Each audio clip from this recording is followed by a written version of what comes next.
Hola, bienvenido a mi canal. Les saluda su amigo y hermano Eric y mi deseo es que tú puedas ser edificado cuando nosotros pasamos verso por verso en la palabra.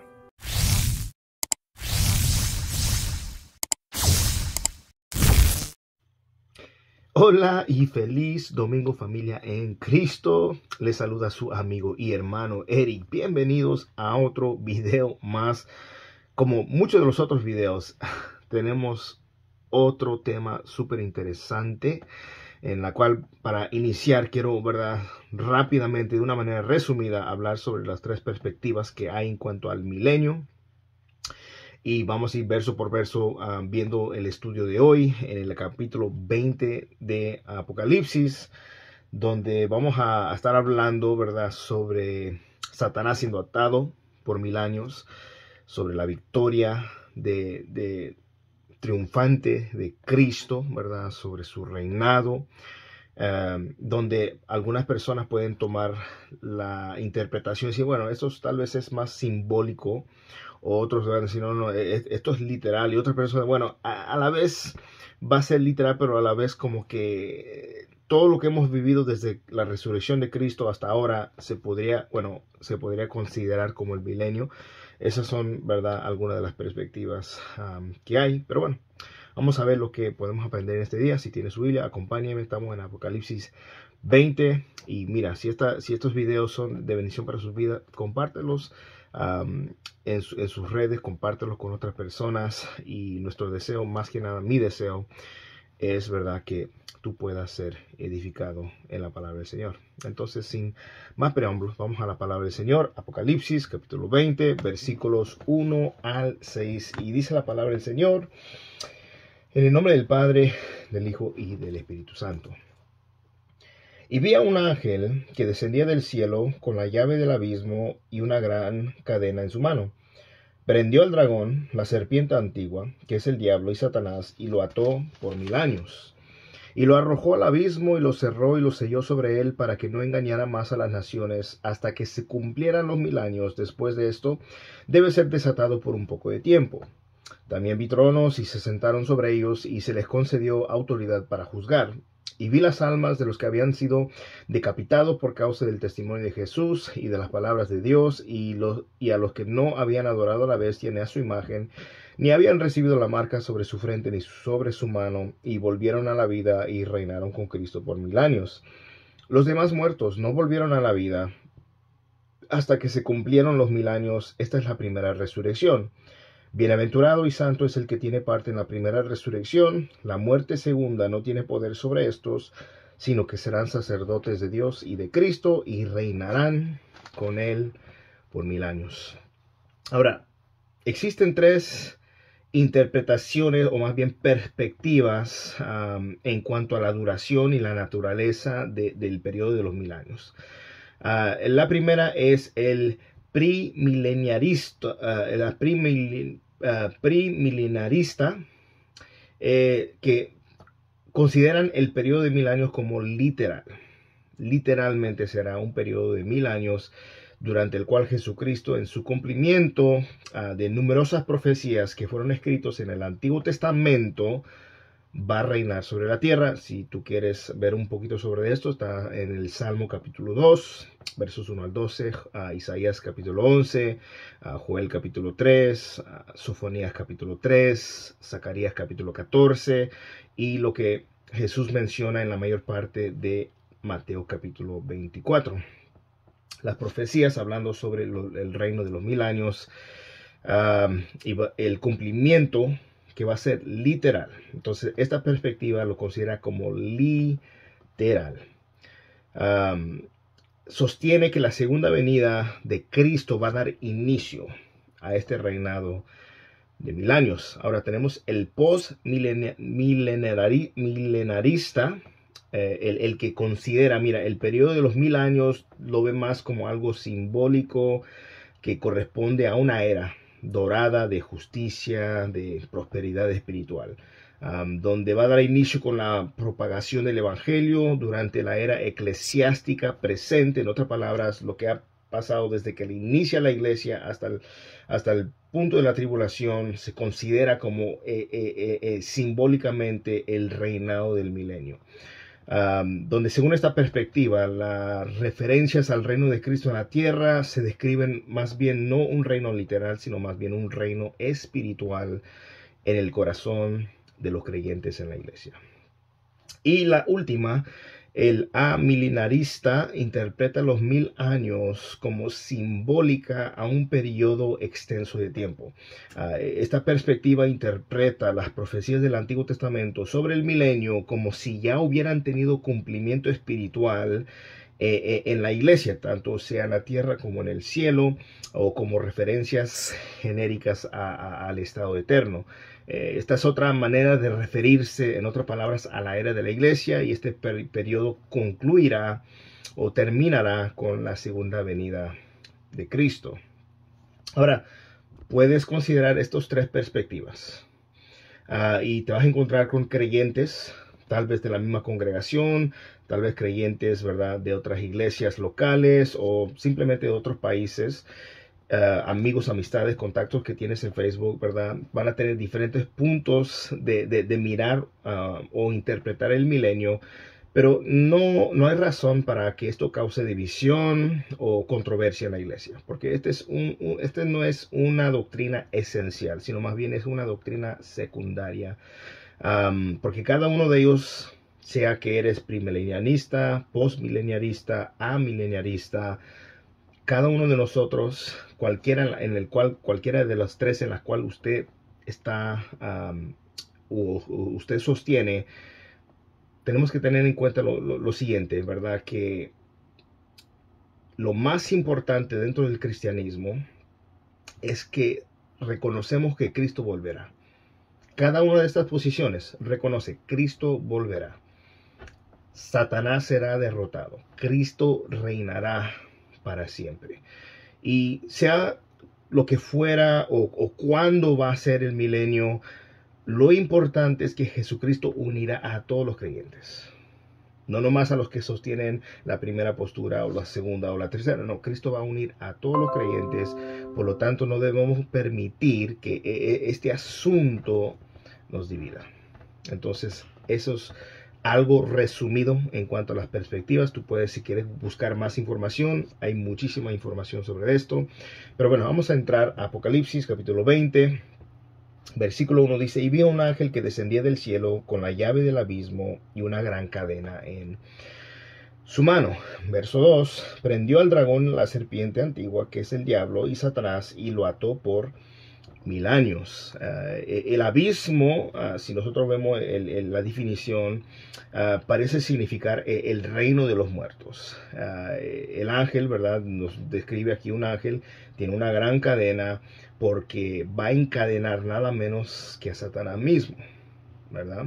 Entonces aquí Satanás se le reconoce bajo los nombres muy familiares a él. Él es el dragón, él es la serpiente antigua, él es el diablo, él es el adversario, él es Satanás, el engañador, el padre de la mentira. Entonces precisamente estos 4 nombres se mencionó anteriormente en un video donde hablábamos en Apocalipsis capítulo 12, versículo 9.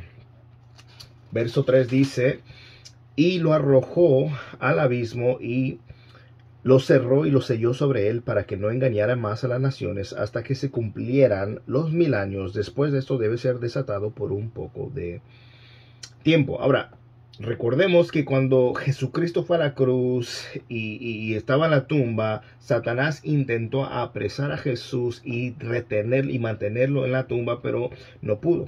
La muerte no pudo retener a Jesús. Él resucitó con poder y gloria. Y aquí Dios no tiene ningún problema para atar a Satanás, porque a veces las personas, ¿verdad?, cuando consideran Dios y Satanás piensan: oh, es que Satanás es lo opuesto a Dios, ¿verdad? En realidad Dios no tiene comparaciones. Dios no es que Dios es en contra de Satanás como si fueran iguales. No son iguales. Dios es todopoderoso, Satanás tiene poder, pero su poder está limitado. Entonces Dios sin ningún problema lo va a atar lo va a encadenar, lo va a arrojar al abismo. Y este encarcelamiento no va a ser para ser castigado, sino más bien para atarlo. Y esto implica, ¿verdad?, que hay muchísimos más demonios que también estarán ahí en el abismo presos. Esto nos muestra que el principal modo, cuando consideremos que dice que lo va a cerrar, lo va a sellar ahí por 1000 años para que no engañen más a las naciones, nos muestra que el principal modo de ataque de Satanás, aquí se nos revela que él es un engañador. Aquí la defensa más potente y el arma más poderosa en contra de Satanás es la verdad de la palabra de Dios. Él trata de engañar y usa la palabra y tuerce su contexto, tuerce su significado. Vemos en las tentaciones de Jesús, mira, la palabra dice, haz esto, mira, la palabra dice, haz esto, pero torciendo, así como cuando Adán y Eva estaban en el jardín del Edén, y con que Dios ha dicho, y torció, y ¿me entiendes?, engañó, les hizo creer el engaño. Y esa es la arma que Satanás usa. Ese es el principal modo de ataque, el engaño. Pero sabemos nosotros, ¿verdad?, que la defensa más potente, el arma más poderosa en contra de su engaño es la verdad de la palabra de Dios. Y más bien Satanás continúa engañando a las personas en el mundo de una manera efectiva, ¿verdad? Y las personas no solamente hacen falsedades, hablan falsedades, imprimen falsedades, creen falsedades. Y no solo eso, sino que se las comen, se las beben, se las usan, las actúan y las viven. Y eso es algo que nos deja saber que están cegados por el Dios de este mundo. Y solo la gracia del Señor, solo el poder del Espíritu Santo puede remover esa ceguera y abrirnos los ojos para poder recibir la verdad, y esa verdad nos hará libres. Si el Hijo de Dios os libertare, seréis verdaderamente libres, dice en el libro de Juan capítulo 6. Y entonces el milenio es importante porque demuestra la victoria de Jesús y la dignidad que Él tiene para gobernar las naciones. Versículo 4. También vi tronos y se sentaron sobre ellos y se les concedió autoridad para juzgar. Y vi las almas de los que habían sido decapitados por causa del testimonio de Jesús y de la palabra de Dios, y a los que no habían adorado a la bestia ni a su imagen, ni habían recibido la marca sobre su frente ni sobre sus manos, y volvieron a la vida y reinaron con Cristo por 1000 años. Ahora Juan aquí ve tronos y ve personas sentadas sobre ellos, y este cuadro se toma de lo que nos dice el libro de Daniel capítulo 7 versículo 9, que dice que fueron puestos tronos y el anciano de días se sentó. Aquí evidentemente los que se sentaron fueron Cristo y sus santos. Los que recibieron la facultad, se les dio la facultad de poder juzgar, y esto igualmente da eco de lo que habla Daniel capítulo 7 en el verso 22, hasta que vino el anciano de días y el juicio fue dado a favor de los santos del Altísimo, y llegó el tiempo en que los santos habían de tomar posición del reino. Una profecía aludiendo a estos eventos que estamos nosotros viendo aquí en Apocalipsis. Los que habían sido decapitados, más bien ejecutados por el anticristo por causa del testimonio de Jesús. Esta es una vindicación especial para los santos de la tribulación, ya que ellos sufrieron bajo el anticristo, sufrieron su furia por no adorar a la bestia, por no ponerse la marca. Y el anticristo, en ese momento donde él estaba bajo el poder, reinaba sobre la tierra. Y ahora esas mismas personas que fueron ejecutadas, que fueron martirizados por el anticristo, ahora están en autoridad, y el anticristo ha sido destruido por nuestro Señor Jesucristo. Lo vimos en el capítulo anterior, en el capítulo 19.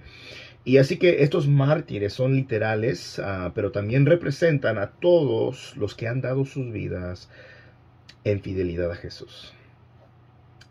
Y entonces eso es algo, esa es una, se podría decir, la vindicación, ¿verdad? La recompensa por haberse mantenido fieles al Señor. Sufrieron un poco de tiempo, fueron, ¿verdad?, perseguidos, fueron ejecutados, murieron, ¿verdad?, por causa del testimonio de Jesús. Y ahora ellos pueden tener la oportunidad de reinar juntamente con el Señor. Mira lo que dice el versículo 5. Y los demás muertos no volvieron a la vida hasta que se cumplieron los 1000 años. Esta es la primera resurrección. Esta primera resurrección es la resurrección de vida en cuerpos resucitados a todos aquellos que han muerto en Cristo. Aquellos que no tienen parte en esta primera resurrección son considerados como malditos, ¿verdad? Y los que sí tienen parte en esta primera resurrección son considerados bendecidos. Los incrédulos no son bendecidos, están bajo el poder de la segunda muerte y están sin privilegios. En Juan capítulo 5, verso 28 y 29, Jesús describió dos tipos de resurrecciones. Y dice la palabra: no os maravilléis de esto, porque vendrá hora cuando todos los que están en los sepulcros oirán su voz, y los que hicieron lo bueno saldrán a resurrección de vida, mas los que hicieron lo malo a resurrección de condenación. Estos dos eventos están separados por el periodo de 1000 años. La primera resurrección, aquellos que creyeron en el Señor, ellos van a resucitar, serán resucitados. Y los otros muertos, aquellos que murieron sin Cristo, rechazando la verdad, no se les va a dar la resurrección de sus cuerpos, sino hasta que se cumplan los 1000 años. Entonces, si hay dos resurrecciones, la de resurrección a vida, esto ocurre, ¿verdad? Durante el inicio, al iniciar el milenio, ¿verdad? Y el segundo, que es la resurrección de aquellos que hicieron lo malo, que resucitarán a resurrección de condenación, será hasta que después de que se cumplan los 1000 años. Y ya para concluir, versículo 6. Bienaventurado y santo es el que tiene parte en la primera resurrección. La muerte segunda no tiene poder sobre estos, sino que serán sacerdotes de Dios y de Cristo y reinarán con él por 1000 años. Aquí estamos viendo que esta es una resurrección, hablando de los que son bienaventurados. Esta es una resurrección de bendición. Bienaventurado, dichoso, benditos y santos el que tiene parte en esta primera resurrección. Esta es una resurrección de poder, porque la segunda muerte no tendrá potestad sobre estos. Y esta es una resurrección de privilegio, porque serán sacerdotes del Señor y reinarán con él 1000 años. Entonces, para concluir este video, es importante tener en cuenta que es mucho mejor ser llamado bienaventurado por el Señor cuando caminamos en obediencia a su palabra, en el poder de su espíritu, en vez de que el mundo nos llame bienaventurados por seguir las corrientes del mundo, por, ¿verdad?, amar lo que ellos aman y aplaudir lo que ellos aplaudan, y llamarle bueno a lo que es malo y llamarle malo a lo que es bueno. Entonces, en vez de ser llamados bienaventurados por un mundo que aborrece y rechaza a Jesús, es mejor ser llamados bienaventurados por Dios. Vale la pena esforzarnos en la gracia del Señor. Entonces, mi última palabra antes de concluir es: esforcémonos en la gracia de Dios. Soportemos el sufrimiento como buenos soldados de Jesucristo. No crean que nosotros estamos en un momento en el cual el mundo nos va a abrazar, nos van a amar, nos van a querer. La misma palabra dice que a Jesús odiaron, y Jesús dijo: mira, si a mí me han odiado, a ustedes también los van a odiar. Porque el mundo no los conoce, no me conocen a mí y no los va a conocer a ustedes. Pero nos insta el Señor a ser fieles, a no avergonzarnos, a no negar al Señor. Venga lo que venga, pase lo que pase, esforcémonos en la gracia del Señor, y con la ayuda del Señor seremos de aquellos bienaventurados a tomar parte en la primera resurrección.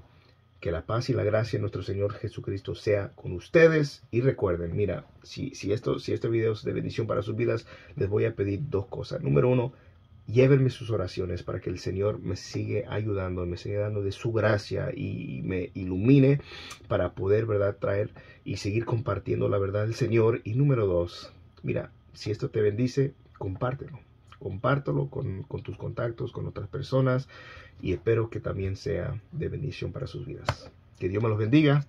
La paz y la gracia del Señor sea con cada uno de ustedes.